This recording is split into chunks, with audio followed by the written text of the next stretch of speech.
Welcome back, everyone. Glad to have you here. Brand new start to the week here on the Cabral Concept. So excited you could join me for today's episode 2222 of the Cabral Concept, where we are going to be going over our Mindset and Motivation Monday topic of the week, and that is the 5 signs you need to take a break before you burn out. This is a topic near and dear to my heart since I have gone through burnout. I went through that at a very young age, at 17 years old, and it led, of course, to many health-based issues. Addisons disease, POTS, myalgic encephalomyelitis, autoimmune issues, and so many more. Now, I've shared my story with you before. Most people don't necessarily go down that deep of a rabbit hole in terms of their health, luckily. However, a lot of people suffer from the beginning stages of burnout, and they don't necessarily know what symptoms to look for. Now, the bad news is if you don't catch it in time, it can lead to some serious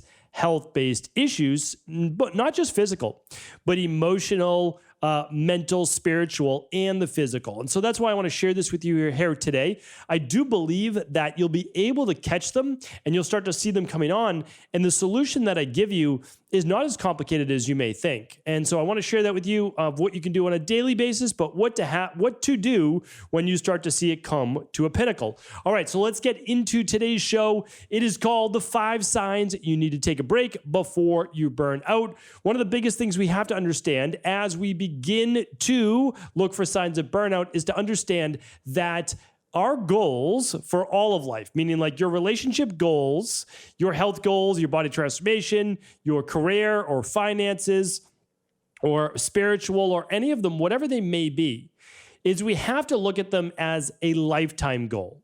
We have to look at them as a marathon, not a sprint.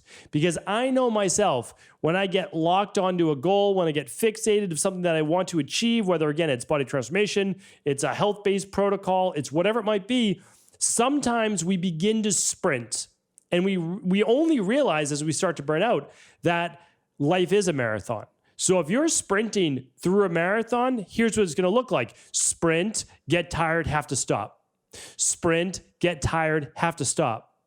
Instead of moving along at a sustainable pace and also training for that pace, right? The more that you do this, the better acclimated you'll get to stress and challenges and obstacles. But in the beginning, you need to start a little bit slower. You need to make sure that you can sustain this pace, this output for years to come.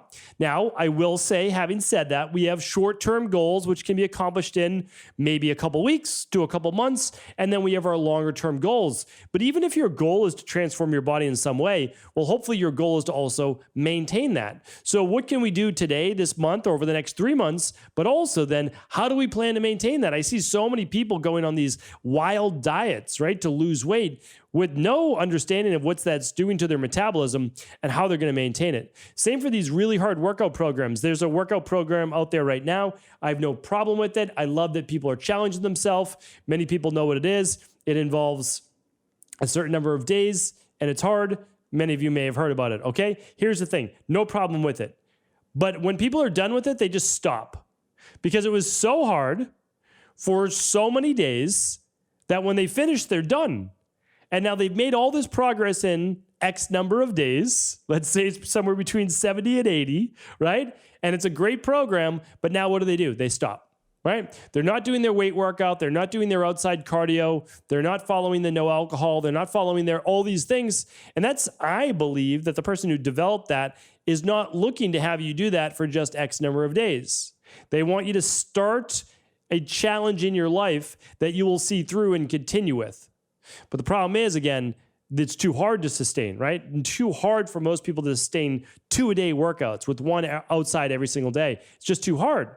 So let's think about it. Okay, maybe that kickstarts you, but what's the plan on the day after this program's done? Really important to look at this. And the reason why I say this to you is because, again, I only know these things because I've gone through this before. I've gone through really hard relationships, career, whatever it might be, financials, all of these things. I mean, I really have. I've gone through all of these things earlier in my life, and I've just realized that there's nothing wrong with working hard. There's nothing wrong with working out hard. There's nothing wrong with any of these things, but you have to understand where you're at, what's sustainable, because what matters is our happiness, right, in the end. And so if we do something in the short term that may then cause long-term unhappiness or unease or not being at peace, well, that affects all of our life. And so again, I'm as much of a sprinter as you may be as well. I love getting things done as quickly as possible, but not at the detriment of those long-term based consequences. All right, let's get into those 5 signs that I want you to be aware of so that you see when the burnout is coming. All right, the first one is this. Really, really important. And I've shared some of these with you before, not in this way, but shared some of these with you. So a lot of people start to get a little bit more down on themselves, not feeling down in general, not low mood in general. We'll talk about that. But they start to get a little bit more down on their ability, their skills, their, I would say, self-belief that they can make their goal happen. So all of a sudden they say, start believing, well, they may not be good enough, or they don't have the right genetics, or it's taking too much time. There's just more of this negative self-talk. If you see more negative self-talk, we all have some negative self-talk, right? But if you see more than usual, double the uptick, you at least want to make a mental note that you may be overworking yourself mentally, physically, emotionally, spiritually in some area of your life. You might be pushing a little bit too hard. I'll give you some of the resolutions in just a moment, but let's keep that in mind, all right? Starting to get a little bit more down on yourself, a little bit more negative self-talk. A way to keep that in mind. Number 2, the second sign you may need to take a break is you're finding it now more difficult to concentrate, all right? A little bit more challenging for you to sit down and do the work you need to, or focus on whatever the goal is. Focus on getting to the gym, focus on the relationship, focus on your spirituality, whatever you're looking to do. If you're finding that more difficult to actually focus, don't blame it on, any of these diagnoses we've been given. What I want you to think about is, okay, maybe a little bit more down on myself and I'm finding it hard to focus. The third one is this, feeling overwhelmed. It happens to all of us. There's no doubt about it. But if you can't seem to shake that overwhelm, it's been a couple days, been a couple weeks, you are still feeling overwhelmed, like it's too much. You find yourself just saying like, it's all too much. It's just too much. I just can't do it. Those are hallmark signs of overwhelm. All right. So I'd say another hallmark sign of being overwhelmed is when the little things start to get to you.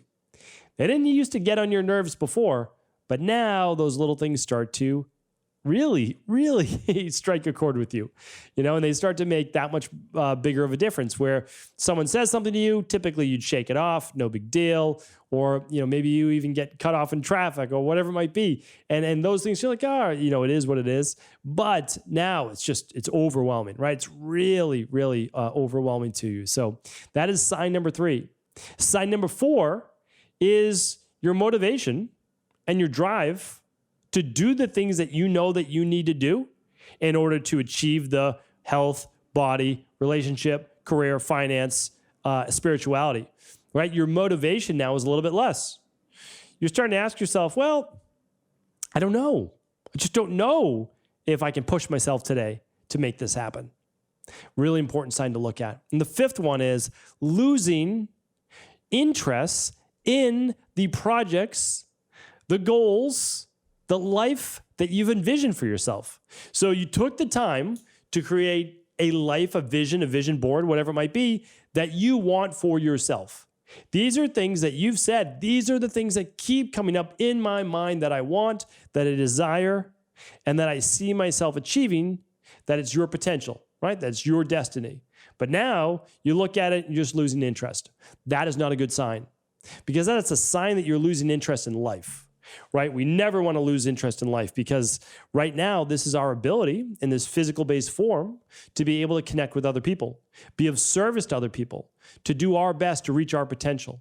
So when you start to feel 2 or 3 of these emotions at the same time, whether it be feeling more down on yourself, more negative self-talk, more difficulty in focusing or concentration, feeling overwhelmed, things are getting on your nerves, you're starting to lose overall motivation and drive to take action on those goals. And then you just begin to lose interest in the overall big picture. We're like, nothing matters, right? You start to say things like that. Nah, nothing really matters anyway. I don't really care. When you say things like that, you've lost interest in life. We can't have that for you. because it doesn't just affect you, it affects everyone around you. If you're at work, it affects your whole team, affects your productivity. That might then affect your finances if you let go. It might affect your then options you have to travel and to do whatever else that is that you want. It can affect your relationships at home and with your children. It can affect your interest in energy, right? Because all of this is about energy, right? You're burning out, you're losing energy. It affects your energy to go to the gym, to be at your best, to get healthy. So all of this matters. All of it matters 100%. Even the ancient yogis, right, that we've talked about and I've shared before in the past, they cultivated energy, right? They were literally cultivating energy a lot of that time. We can talk about enlightenment. We can talk about all these different types of things, but they're drawing in energy to their body. And it's just such an important part to that, which enables them, because it's not necessarily easy to meditate for 10, 12 hours a day. It's honestly not. I know you're just sitting there, but you literally need to focus on sitting there, because that is not an easy necessarily thing to do. So everything in life takes energy. So what do we do? Well, I can share with you what I do. So the first is you just need to make sure that your de-stress protocol is on point, right? That's the first thing. Just make sure you're fueling your body with good nutrition, right? Are you getting good nutrition? Are you eating 3 meals a day? Right? We can all say, oh, I'm doing a 1 meal a day diet. Okay. Again, like, be careful with that. Go back to my previous shows on that. What's your nutrition look like? What's your exercise look like? Don't over exercise, but also don't under exercise. We need to get that body moving more days than not. Overall stress. So regardless of your goal and whatever we're focused on right here, what's your overall stress look like? How far have you filled up that rain barrel? All right. Toxicity. Have you done a seasonal detox in the last 12 weeks, just for 7 days? Look at that. Overall rest and sleep. Don't blame your inability to focus and concentrate if you're not getting 7 to 9 hours of sleep a night. That has to be your focus, right? We need to get you more sleep. Really, really important. The next part is just good emotional-based balance, and then good scientifically proven supplementation. You don't need to use a million supplements, but just make sure you're giving your body the vitamins, the minerals, the omega-3s, the protein, everything that it needs. Very crucial. And then the success mindset is a lot of what we're talking about right now, is that you can be and achieve anything that you want in your life. You really can. Now, there is work that needs to be done to get you from point A to point B and then to point all the way down to Z, right? We need to do that work. And that's what we're talking about here today. Take care of the de-stress protocol. You've done that. You're still feeling all of these feelings, or at least 2 or 3 of them. What do you do? What I do at that point is I take a 3-day weekend, right? So my Friday, and I don't know if you can do this or not, but you'll take a Friday off. And so then you have hopefully Friday, Saturday, Sunday. And it will enable you to recharge.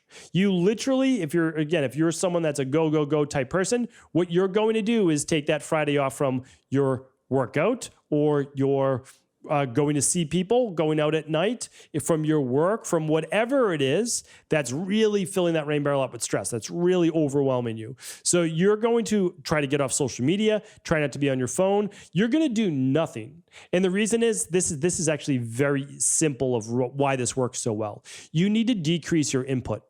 This is the number one reason why all of this works. It's sensory deprivation.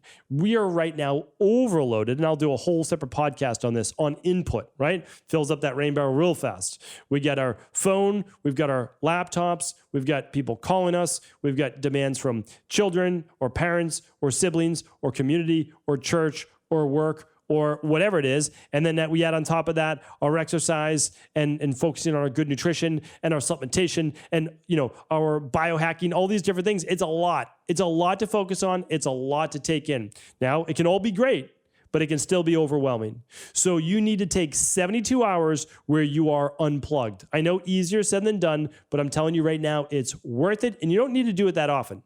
It's when you start to feel this way, when you start to feel like you're burning out. And the reason why this is important is because we've been told and we've been really led to believe that we need to be always busy at all time. So we're always on. And so what we need to do on those days is literally plan a foot reflexology for yourself on a Friday, or a massage and a light walk or workout, meet a friend for lunch, or a coffee or a tea. On the weekend, don't plan anything big. Grab a book and read for the day. If you're in a warm area, hang out by the pool, go to the beach, leave your phone for emergencies only. Stay off of social media. Everything will be okay. You'll be okay not learning the latest and greatest from Instagram and Facebook.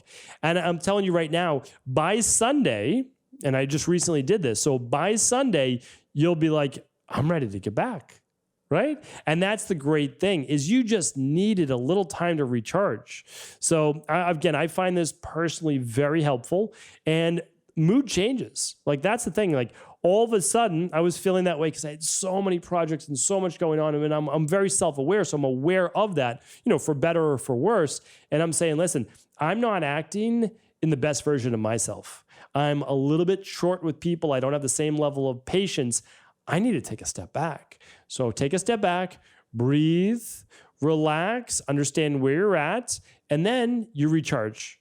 By the time I'm telling you right now, Sunday, mid-morning, mid-afternoon, I'm just saying I'm good. I didn't get back on social media. I still took the day off, but I was ready that next day to get back, and I was happy. I was excited to be back in everything that I do. Again, all the different biohacking and the longevity-based things that I do with all of our IHP community, with formulation, with research, with podcast recording, with my teams, all these different things. I was back, and I was excited. And I just wanted to share that with you because I love these Mindset and Motivation Mondays. A lot of times I try to make them as pertinent to my life or the private wellness clients I'm working with or friends or colleagues. I work with a lot of individuals, and they just share with me what they're going through. And I'm telling you right now that we all go through it. Nobody's immune to this, and I simply wanted to share this with you. I hope it's been helpful. If it has, please, of course, do feel free to share this show with anyone you believe it could serve. Take care, everyone. Have an amazing start to your week.